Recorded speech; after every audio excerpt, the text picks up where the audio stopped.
Bon, c'est un message en 3 points. La guérison, le repos et la paix. Rappelons-nous le jour de notre conversion. Moi, je me rappelle de ça comme c'était hier. À chaque début d'année, je fais un examen de conscience de mon salut depuis 45 ans. Et je regarde tout ce que Dieu a fait dans ma vie. Et je glorifie Dieu, parce que c'est lui qui le fait en nous, c'est pas nous. Et je me rappelle le jour de la conversion et le suivi. Ça va des années. Puis je me suis dit, qu'est-ce qui m'est arrivé qu'est-ce qui est arrivé la journée de notre conversion? Mais il est arrivé 3 points. La guérison de l'âme, et c'est vrai. Le repos de la conscience, plus de conscience perturbée, rebelle, et la paix du cœur. C'est ce qu'on a vécu, si on s'en rappelle bien, le jour de notre conversion et les journées qui ont suivi. On était tellement bien qu'on disait tout le temps, c'est merveilleux, c'est merveilleux. Les gars et les gens, ils disaient, allez donc, ah, c'est merveilleux, c'est merveilleux. T'as sauvé, tu sais.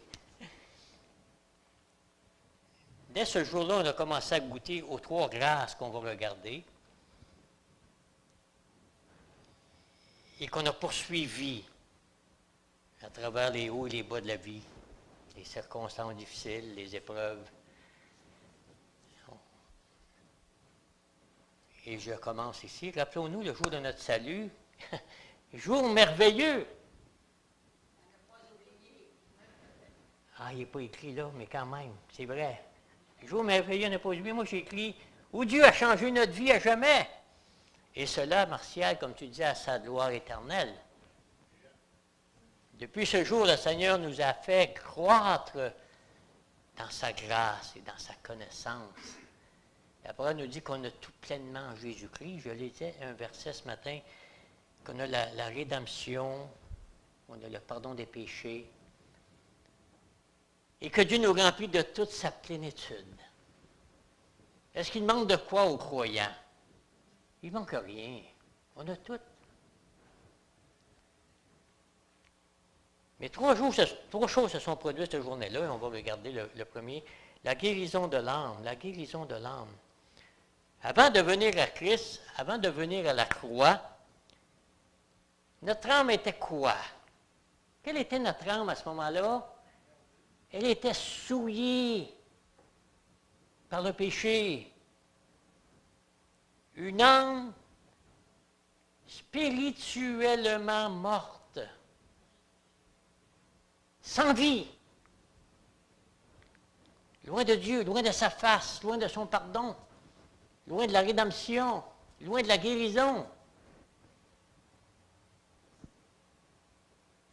Notre âme était morte, était vouée à la condamnation. Rien de bon n'en sortait.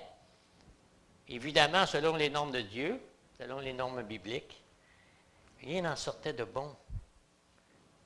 Marc 7, 21 à 23 nous dit que c'est du cœur de l'homme que sortent les mauvaises pensées, les adultères, la méchanceté, les calomnies, l'orgueil, la folie, et plus. Il n'y a point de juste. Pas même un seul, nul ne cherche Dieu. Tous étaient égarés et pervertis. Wow! C'est pas tellement un beau bulletin. C'était la mauvaise nouvelle. Ésaïe 53, 6 nous dit, « Chacun suivait sa propre voie. »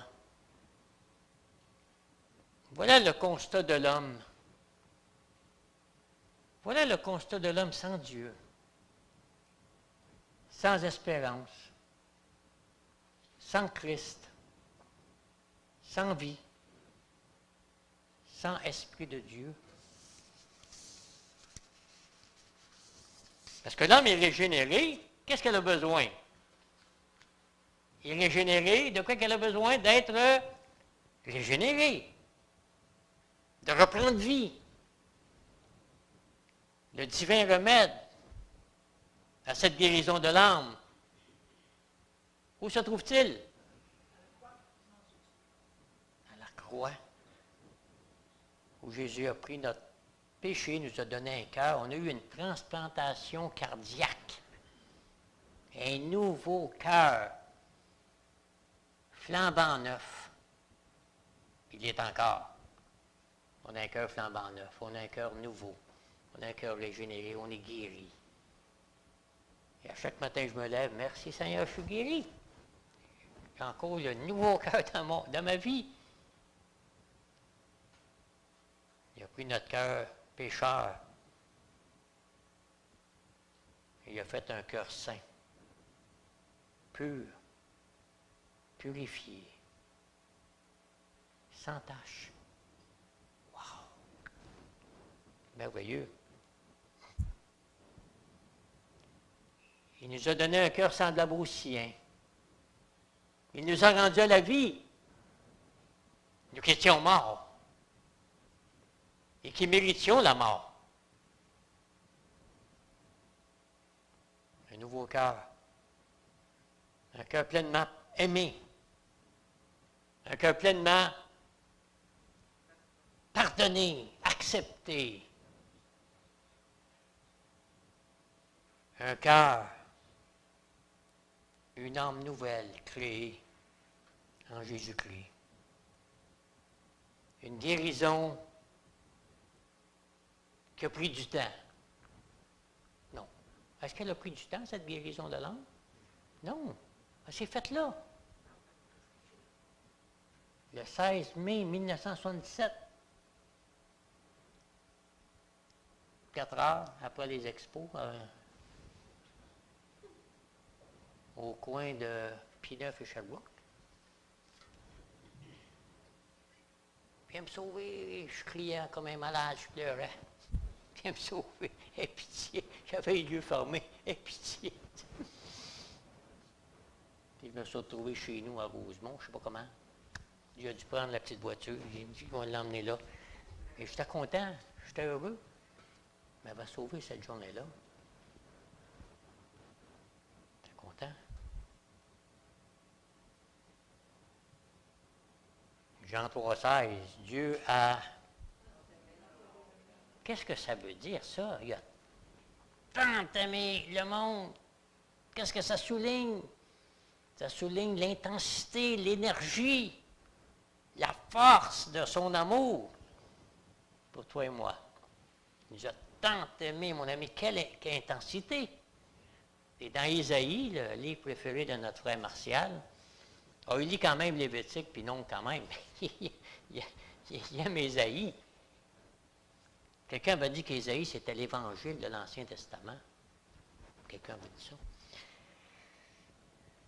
Ce matin, vient Jésus et un nouveau cœur.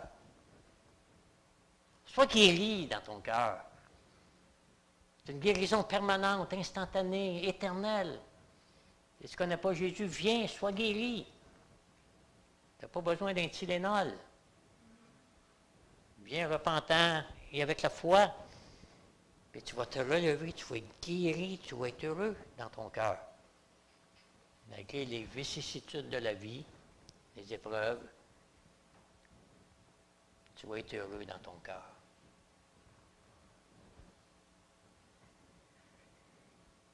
Et viens expérimenter notre premier point, la guérison de l'âme. Comme je disais tantôt, c'est une âme qui a été guérie de la souillure du péché,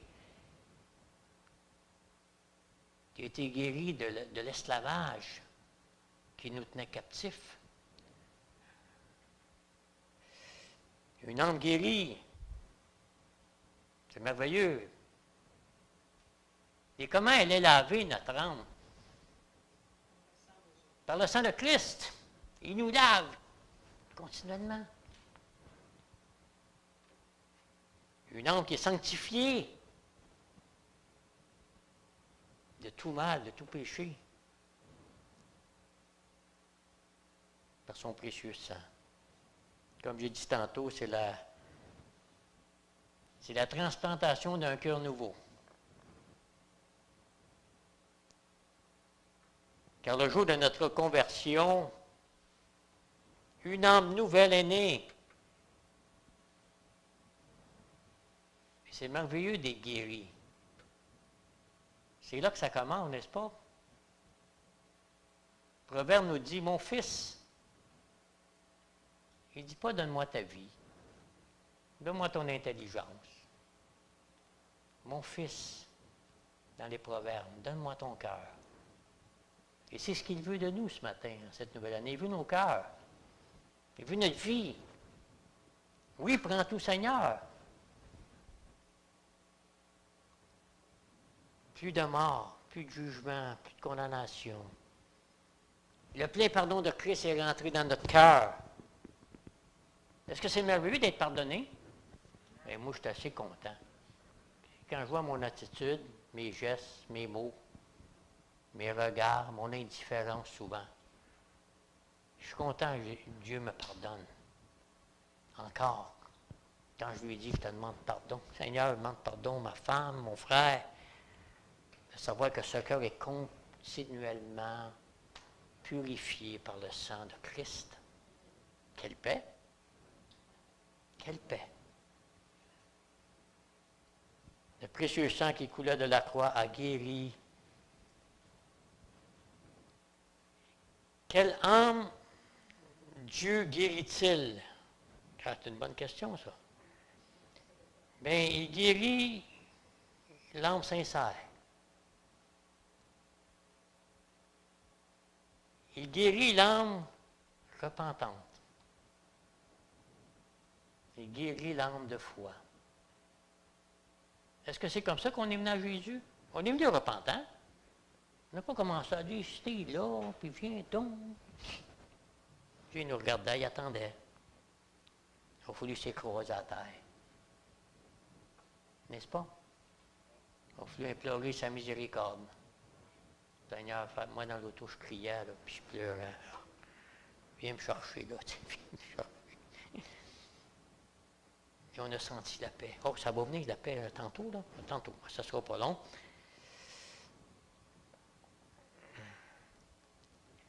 Donc, on a une âme guérie de la maladie mortelle du péché. Guérie du cancer qui nous a amenés en enfer.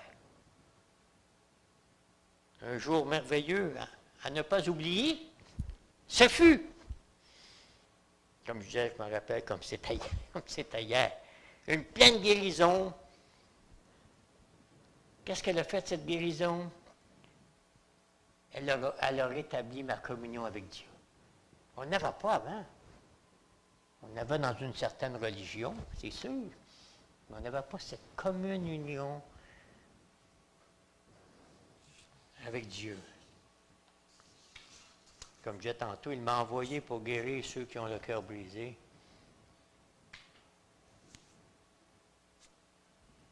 Et qu'est-ce que cet homme guéri apporte à notre monde? Pose la question cette semaine-là, qu'est-ce que je peux apporter à notre monde? Bien, la sagesse de Dieu. Pourquoi? Le Proverbe 12, 18, la langue des sages. Qu'est-ce qu'elle apporte? Elle apporte la guérison. Roland, hein? C'est ton voisin, je pense. Robert. Quand Dave se promène avec Robert, là, il jase, tu sais. Puis sa langue apporte une guérison pour Robert. Parce qu'il veut que Robert soit au Seigneur. Même si Robert, il apporte la guérison. C'est beau, hein? Non, mais c'est beau, la langue des sages apporte la guérison dans nos couples, dans nos familles, dans nos églises. Pas qu'il y ait de chicane, puis des murmures. On n'en veut pas de murmures cette année, puis on n'en veut pas de chicane. Hein? On n'en veut pas. Donc, demandons au Seigneur une langue exercée. Soyons dans un sens, soyons des guérisseurs. Soyons des guérisseurs des âmes autour de nous, par une bonne témoignage de vie, hein? Dans nos relations humaines. Notre monde n'a pas beaucoup de relations humaines, parce qu'on vit dans un monde tellement individualiste, des petites affaires. Mais nous, on est des guérisseurs autour de nous. Hein? La guérison de l'âme. Gloire à Dieu pour cela. Le repos de la conscience. Quelle sorte de conscience qu'on avait avant de connaître Jésus-Christ? Dites-le pas. Dites-le pas. C'était pas tellement beau. Moi, j'avais une conscience torturée.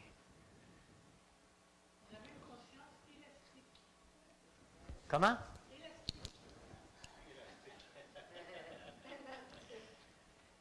Ça en dit beaucoup, ça là. Ça veut dire qu'on a une conscience large. Sans direction. Moi, je n'avais pas une bonne conscience. Mais des fois, on éteignait notre conscience, pareil. Ah, c'est pas grave. Moi, des fois, je volais des outils à la compagnie. Puis, il n'y avait rien là. Tournevis, compagnie. Ils sont pleins comme des boudins, tu sais. Quand je suis converti, par exemple, Dieu a éveillé ma conscience, là. Tous tes outils, là, tu vas les rapporter là-bas. Attention là. Ça, c'était mon ancienne vie. Je rapporte ça là-bas. Mon ancienne vie, je ne vois le plus. Mais si tu vas avoir une conscience claire, je ramène ça là-bas. Je vais ramener ça là-bas, c'est sûr. J'avais une conscience troublée, conscience aveugle. On était tout croche. Hein? Ah. Quand on se regarde en arrière, on était-tu fou? On est fou sans Dieu, de toute façon. Conscience rebelle. Moi, j'avais une conscience violente, j'haïssais l'autorité. Trop de mauvaise humeur. Jamais heureux dans ma conscience. Conscience troublée. Mais c'est quoi la conscience? C'est le sentiment de notre existence. C'est ce qui fait qu'on existe. Une connaissance intuitive du bien et du mal. Dans le monde, on cachait le mal, c'est sûr.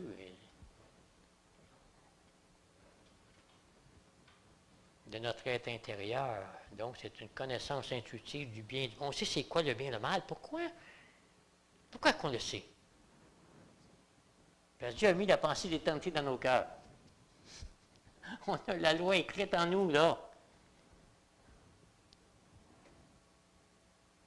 Notre conscience est parfois troublée dans nos choix, dans nos décisions, dans les tentations diverses qui se présentent à nous.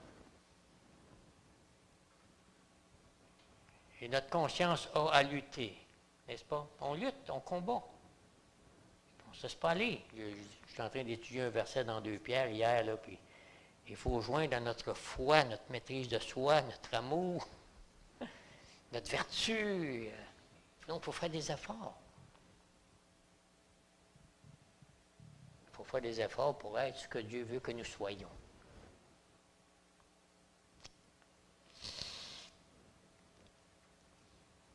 Et avant de venir à Jésus, notre conscience était souillée aussi, notre cœur était souillé, notre conscience était souillée par le péché, par la culpabilité.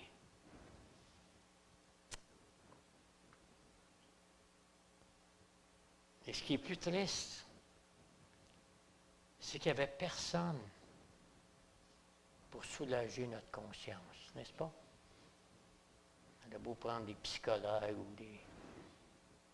Notre conscience n'était jamais soulagée. En tout cas, je ne sais pas pour vous. Mais pour moi, elle n'était jamais soulagée.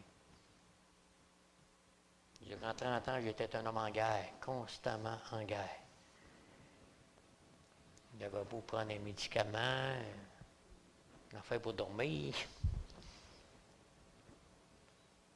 Qui pouvait libérer ma conscience? Où devais-je aller pour soulager ma conscience? Où je devais aller?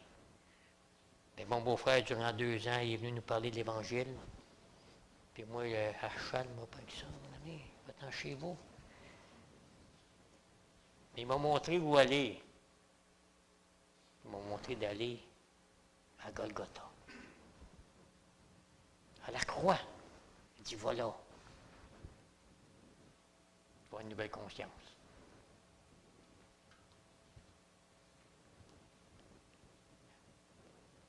Là, j'ai eu à la croix la guérison de l'âme, mais j'ai aussi le repos de la conscience. Une conscience libérée de toute condamnation, de tout jugement, de toute culpabilité. Je n'ai jamais été heureux comme ça dans ma vie. Ma conscience était libre. On dirait qu'il y avait du vent dans ma tête qui passait de bord en bord. On dirait qu'il n'y avait plus rien. Il y avait quelque chose, c'est sûr.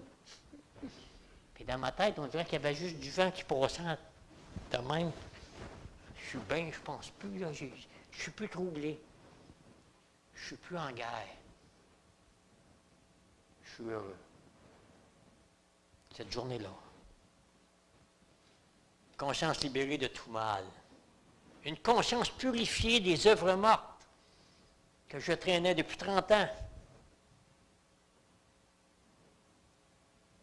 La parole de Dieu dit que le Seigneur donne une conscience renouvelée, remplie de sa connaissance, remplie de sa parole, remplie du Saint-Esprit.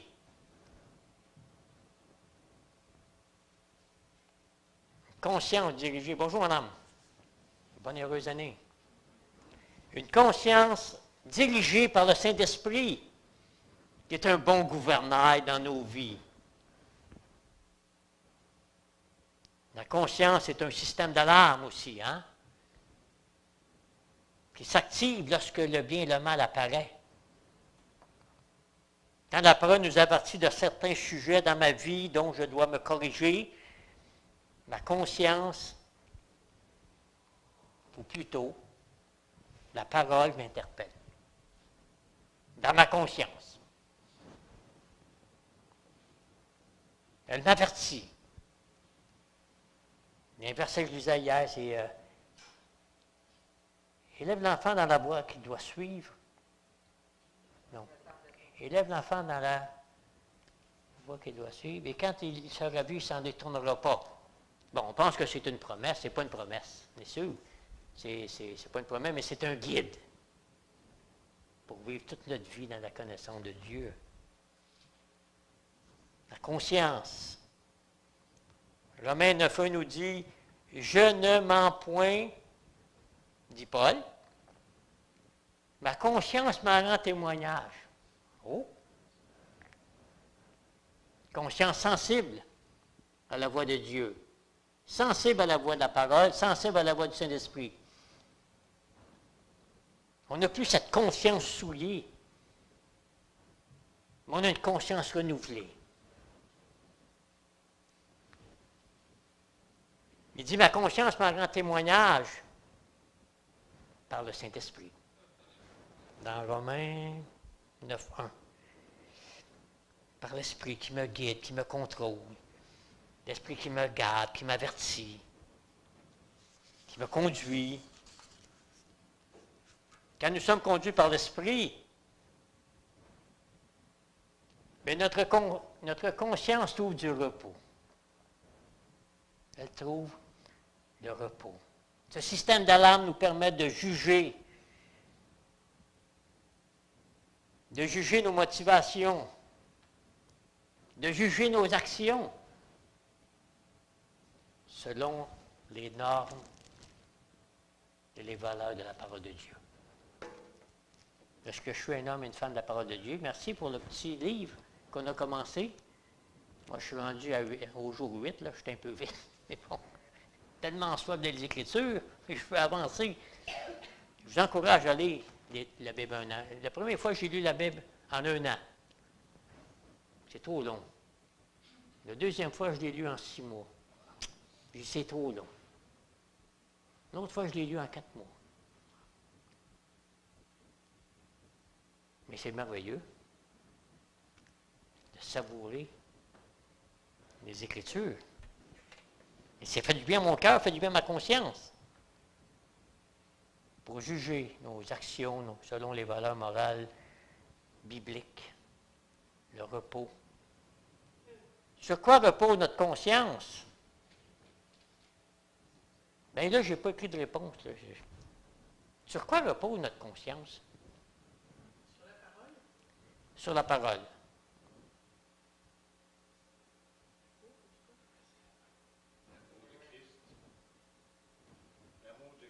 L'amour de Christ, la parole.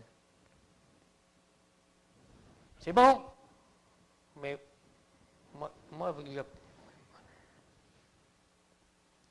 mais ma conscience, elle repose sur la foi en Christ, sur l'amour, la parole. Et ma conscience repose, elle repose sur mon espérance. Ben, j'ai une espérance qui s'en vient. Donc, ma conscience est reposée par l'espérance de voir Christ. Paul, devant le Sanhédrin, dit « C'est en toute bonne conscience que je me suis conduit devant vous jusqu'à aujourd'hui. » Il connaissait son cœur, mais il connaissait sa conscience aussi. Hein? L'apôtre Paul, il dit ça dans, je n'ai pas écrit le verset, c'est dans les Actes. C'est en toute bonne conscience que je me conduis jusqu'à maintenant. Dieu a créé la conscience de l'homme. 2 Corinthiens 1,12 le dit, la conscience de l'homme. Et dans cette conscience, je peux avoir le repos de Dieu. Qu'on a goûté à notre conversion et qu'il se poursuit. Et elle a besoin, cette conscience-là, d'être remplie de toute la plénitude de Dieu. Elle a besoin d'être remplie de tous les critères de Dieu. Les critères moraux et spirituels. On a besoin des deux. Ceux qui prennent des notes, là, dans 1 Timothée 1,5, 1 Timothée 4,2, si vous voulez étudier ça, là, il parle de la bonne conscience. La conscience.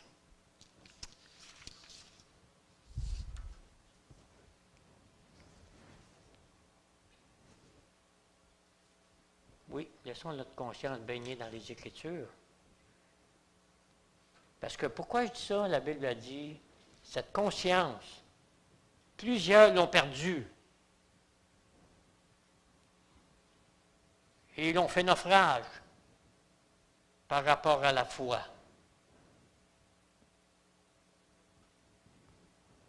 Qu'est-ce qui arrive quand on perd cette conscience? Ça va faire un naufrage. Ça veut dire qu'un grand désastre spirituel. Moi, mon beau-frère, d'autres, ils ont fait naufrage par rapport à la foi. C'est triste. Tu as fait 30, 40 ans dans le Seigneur, dans le service. Du jour au lendemain, tu te dis, c'est fini. Fini l'Église. Fini la Bible. Et puis, bon, là, ça. C'est triste. Tant d'années de service, de fidélité, d'engagement pour abandonner la foi. Et la Bible dit, je n'ai pas le verset, c'est dans, je crois que c'est dans l'Épître de Pierre. Cette conscience, plusieurs l'ont perdue, mais ils ont fait naufrage.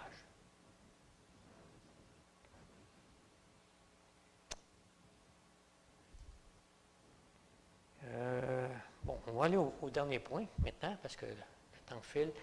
La guérison de l'âme. Le repos de la conscience. Et la paix du cœur.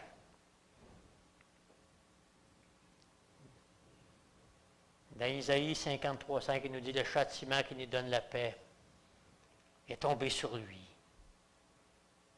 Par sa mort sur la croix, Jésus nous a procuré la paix. Nous sommes justifiés. Nous avons cette paix dans sa justice. C'est merveilleux d'être en paix, n'est-ce pas? Nous avons la paix avec Dieu par Jésus-Christ, nous dit Romains 5.1. Une réalité dans le cœur du croyant. C'est une réalité. Ce n'est pas passager ou temporaire. C'est un bon festin, j'ai prié, j'ai la paix. D'arriver à une épreuve, j'ai plus de paix. Qu'est-ce qui se passe?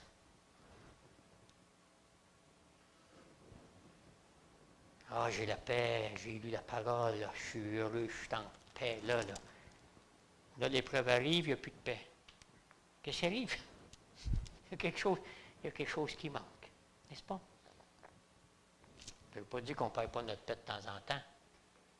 Ça arrive dans les épreuves, les difficultés. Mais la Bible a dit que Christ est notre paix. Il est notre paix. Ne sont pas l'ennemi nous raver sa paix. Sa paix. En 2023. Réconcilié à jamais avec Dieu par la paix. Et par son sang versé, j'ai cette paix-là. La paix dans la rédemption, le pardon des péchés, ma dette est payée, j'ai la paix. Quelle paix! Vive cette paix du cœur, je vous le souhaite. Tous les jours de l'année 2023 à partir du 8. Je vous souhaite cette paix tous les jours de l'année. Ma chanson préférée de ma sœur Yvonique, comme un fleuve immense, est la paix de Dieu. Nos cœurs à jamais ont pour bien suprême sa parfaite paix. Et dans sa paix, c'est merveilleux, bien, il veut nous rendre vainqueurs. Et nous sommes plus que vainqueurs de toute façon. On ne veut pas voir des chrétiens 2023 comme ça. Bien là, c'est sûr, j'ai mal au dos, ça peut arriver. Ça va être juste au niveau du dos. Mais oui, des vainqueurs, mon ami. On est des winners. En Jésus-Christ. Il n'y a pas de raison d'être débousselé. De longs découragements. Il y va en avoir des découragements, des lassitudes. Mais ça ne durera pas des mois. Si ça dure des mois, venez me voir. J'ai un remède pour vous. Ça va être un remède biblique.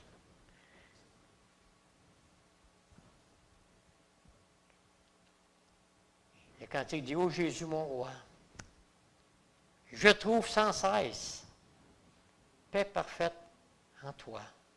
C'est sa paix. C'est un fait établi, inchangeable, éternel. On n'a plus à souffrir les tourments, les reproches, les accusations. On ne peut avoir de la frayeur, de l'angoisse, de la colère. Mais de goûter à ce beau fruit de la paix. Sa paix, c'est un doux repos aussi. Même quand on est agité, même ceux qui sont malades, même notre sœur Louise, Madame Dubé, dans leur souffrance, ils peuvent goûter à la paix. Et je vous le dis, c'est vrai. Moi, j'ai eu des opérations, j'ai eu des chi. Mais Dieu me donnait sa paix. Une paix qui dépasse toute.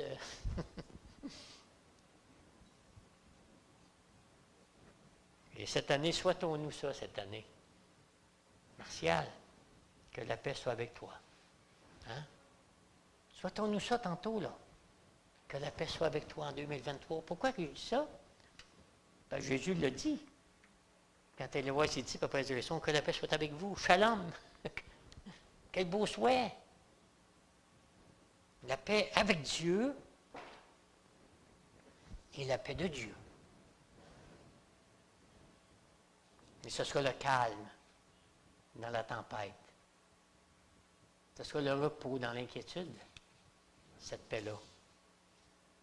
La Bible a dit que la paix de Dieu nous gardera Ça veut dire qu'elle nous tient, ça veut dire que sa paix nous tient sous sa garde. Dans Philippiens 4, 7, il garde nos cœurs, parfois agités, puis il garde aussi nos pensées, parfois troublées aussi. Hein? Mais Dieu nous garde. La paix dans notre cœur, c'est comme une sentinelle qui garde le fort.